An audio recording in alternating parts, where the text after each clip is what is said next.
So since 2021 with the formation of Avatar Studios, we've known that there are some big projects coming down the line for the Avatar universe. Created by the original duo behind The Last Airbender and Legend of Korra, Brian Konietzko and Mike DiMartino, after they left Netflix's live-action project, Avatar Studios set out to create new, innovative stories set in The Last Airbender universe. The news brought fans immense joy, especially when it announced that a trilogy of anthology movies was being worked on, each catering to different audiences and primarily focusing on Aang, Kyoshi, and Korra. Aang's movie is of course the first, and the studio is grinding to get it done and polished as soon as possible, aiming for a January 2026 release. Well, another one of these projects in the works is an animated series, and it's had some details leaked to Night's Edge Media, and well, let's jump into it and let's see what you think. This will absolutely shock you. So first and foremost, the new avatar in this series will be a woman following Kyoshi and Korra's legacy. She's seen as a homeless and destitute woman needing her animal guide, some kind of feline, to help her move forward. She's an amputee missing her left leg, and some storyboards were even seen which appear to show people using hover technology, or maybe it's just airbenders flying around, but it wouldn't surprise me if the technology has improved so much since Korra, which was already a massive leap from Avatar The Last Airbender. This is something even the publisher for this information considers risky, so this next part is considered pure rumors, but the series will do away with the Four Nations. There will be a reveal of a mysterious cataclysmic event that Korra must confront. In doing so, she is forced to reshape the world to save it, transforming the original Four Nations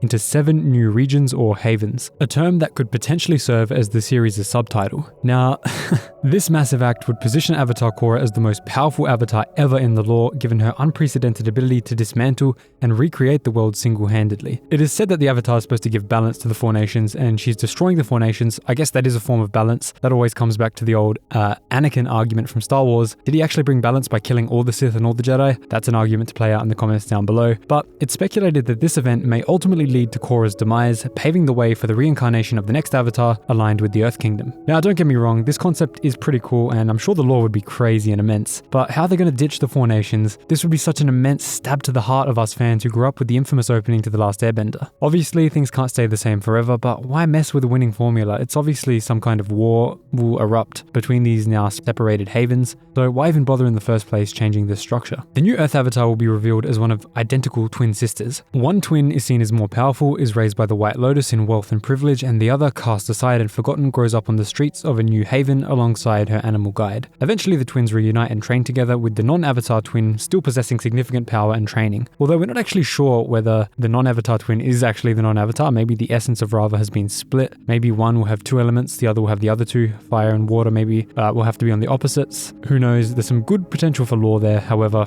it has to be written well. That's the thing with everything. So this does have a lot of cool implications, and again, the lore would be pretty fascinating to delve into, but damn, I cannot get over the loss of the Four Nations. I don't know if you guys can. Let me know in the comments down below. The Avatar franchise wouldn't be the same without them, especially Aang and Korra's adventures and connections to each nation. But hey, maybe it will forge something better, maybe I'm wrong. This new series, if this information is true, has very large shoes to fill and doesn't seem to be setting itself up in the best way just yet. But the dual storyline does kind of seem interesting, and I wonder if any anger will be unleashed onto the White Lotus for their inhumane actions here with the twins. Thanks so much for watching, guys. If you enjoyed this Avatar content and want plenty more, subscribe to Avatar Star, and I'll see you in the next one.